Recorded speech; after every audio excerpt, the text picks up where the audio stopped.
প্রধানমন্ত্রী চাইলে পদত্যাগ করতে রাজি আছেন স্বরাষ্ট্রমন্ত্রী। শনিবার রাতে সচিবালয়ের সংবাদ সম্মেলনে এক প্রশ্নের জবাবে একথা জানান তিনি। এ সময় শিক্ষার্থীদের সব দাবি মানা হয়েছে উল্লেখ করে তাদের আন্দোলন থেকে সরে আসার আহ্বান জানান স্বরাষ্ট্রমন্ত্রী। পাশাপাশি ঢাকা সহ 4 জেলায় অনির্দিষ্টকালের জন্য কারফিউ থাকবে বলে জানান তিনি, যা শিথিল থাকবে ভোর 6টা থেকে রাত 9টা পর্যন্ত। প্রিয় নম্বর সেট করে বিকাশে সেন্ড মানি করুন ফ্রি।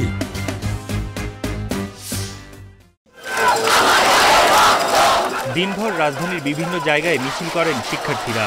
বিকেল থেকে গণমিছিল নিয়ে জড়ো হতে থাকেন কেন্দ্রীয় শহীদ মিনারে। স্লোগানে স্লোগানে মুখরিত হয় পুরো এলাকা।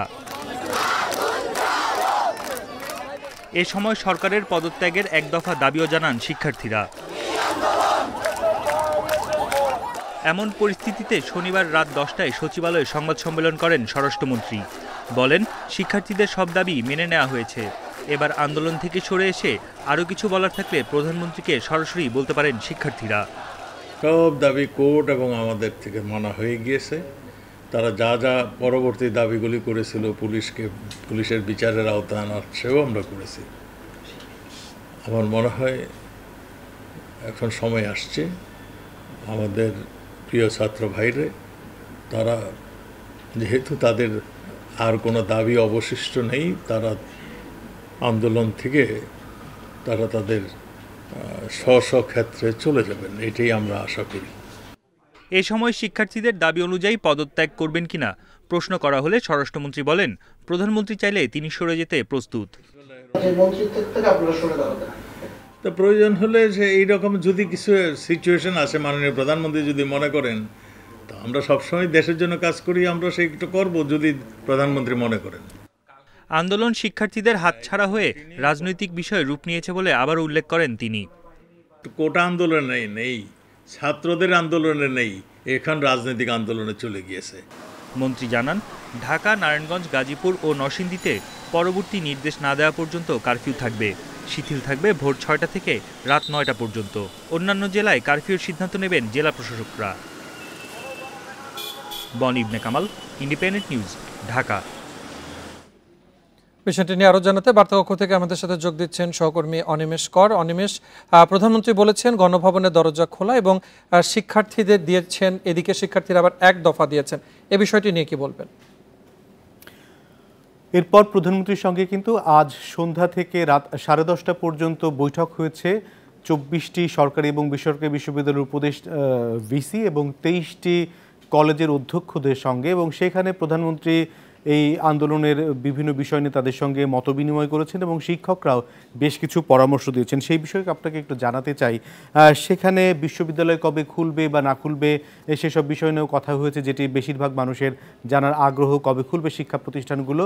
তবে সেখানে নতুন কোনো বার্তা আসেনি, পুরনো কথাই বলা হয়েছে যে ধাপে ধাপে শিক্ষা প্রতিষ্ঠান খুলবে। প্রথমে প্রাথমিক বিদ্যালয়, তারপর মাধ্যমিক এবং তারপর কলেজ এবং সবশেষে বিশ্ববিদ্যালয় খুলবে, এবং সেখানে নতুন কোনো তথ্য নেই। তবে বিভিন্ন বিশ্ববিদ্যালয়ের শিক্ষকরা এবং ভিসিরা, কলেজের শিক্ষকরা তাদের শিক্ষা প্রতিষ্ঠানের বর্তমান পরিস্থিতি সেটি বর্ণনা করেছেন। সেই প্রেক্ষিতে প্রধানমন্ত্রী তাদের বলেছেন যে অভিভাবকদের সঙ্গে এবং শিক্ষার্থীদের সঙ্গে বৈঠক করবার জন্য এবং তাদের সঙ্গে কথা বলে তাদের কী কী দাবি আছে সে বিষয়ে জানার জন্য এবং কিভাবে সেটি নিরসন করা যায় সে বিষয়ে উদ্যোগ নেবার জন্য প্রধানমন্ত্রী, অর্থাৎ অভিভাবক এবং শিক্ষার্থীদের সঙ্গে নিবিড় যোগাযোগ বাড়াতে বলেছেন প্রধানমন্ত্রী।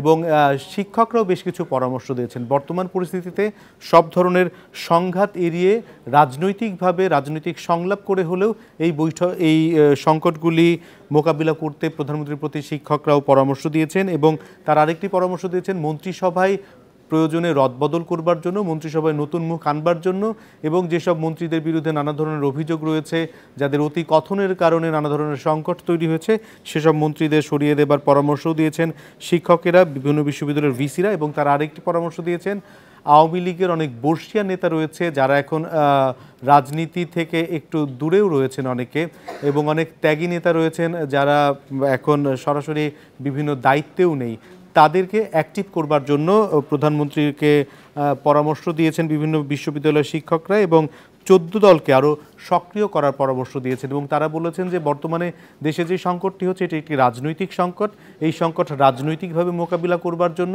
আওয়ামী লীগের সর্বস্তরের নেতাকর্মীদের যাতে ব্যাপক উপস্থিতি রাজপথে থাকে সেটি নিশ্চিত করবার জন্য প্রধানমন্ত্রীর প্রতি তারা আহ্বান জানিয়েছেন। তবে এই ব্যাপক উপস্থিতির মধ্যে যেন কোনো সংঘাত তৈরি না হয় সেই ব্যাপারেও তারা সজাগ থাকার আহ্বান জানিয়েছেন। এবং অনিমেষ, জনগণের জানমাল রক্ষায় পাশে থাকবে সেনাবাহিনী, যেটি আমরা একটু আগেও সংবাদে জেনেছি, এটির বিষয়ে যদি বলতেন। আপনি সেনাপ্রধানের বক্তব্য দিয়ে সম্ভবত বলছেন। সেনাপ্রধান আজকেও সেনা কর্মকর্তাদের সঙ্গে বৈঠক করেছেন। এই বৈঠকটি কিন্তু প্রতিদিনই তিনি করেন।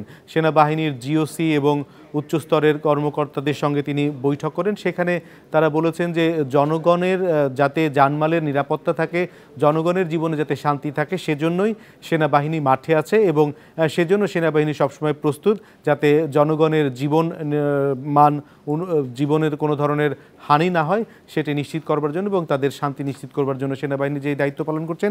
এবং সেনাপ্রধান আরও একটি কথা বলেছেন, সেনাবাহিনীর সদস্যদের অনেক ধরনের গুজব চারিদিকে, কোনো ধরনের গুজবে যেন তারা কান না দেন এবং যে কোনো তাদের যদি কোনো কনফিউশন তৈরি হয় সেখানে সরাসরি সেনাপ্রধানের সাথে প্রয়োজনে কথা বলতেও তিনি বলেছেন যে সরাসরি তাকেও যেন সেটি জিজ্ঞেস করা হয়। এরকম তথ্যই আমরা জানতে পেরেছি। অনিমেষ, আরেকটি ছোট করে জানতে চাইবো যে স্বরাষ্ট্রমন্ত্রী বলেছেন যে শিক্ষার্থীদের ঘরে ফিরে যাওয়ার আহ্বান জানিয়েছে, এটি ব্যাপারে যদি বলতেন। এই কথাটি বারবারই বলা হচ্ছে যে শিক্ষার্থীদের যেই যৌক্তিক দাবিগুলি ছিল শিক্ষার্থীদের সেই দাবিগুলি মেনে নেওয়া হয়েছে।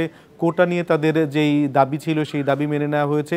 শিক্ষার্থীদের আরও কোনো দাবি থাকলে সেটিও আলোচনার মাধ্যমে নিরসন করা সম্ভব। কিন্তু যে একটি অপরাজনীতি চলছে, যে একটি সরকার বিরোধী সরকার পতনের আন্দোলন চলছে, সেই ফাঁদে শিক্ষার্থীরা যাতে পা না দেন সেজন্য শিক্ষার্থীদের তাদের শিক্ষা জীবন নিশ্চিত করবার জন্য তাদেরকে আন্দোলন ছেড়ে ঘরে ফিরে যাওয়ার পরামর্শ দিয়েছেন স্বরাষ্ট্রমন্ত্রী এবং প্রয়োজনে যে কোনো বিষয় আলোচনার মাধ্যমে সমস্যার সমাধান করা সম্ভব বলেও মনে করেন স্বরাষ্ট্রমন্ত্রী। ধন্যবাদ অনিমেষ কর।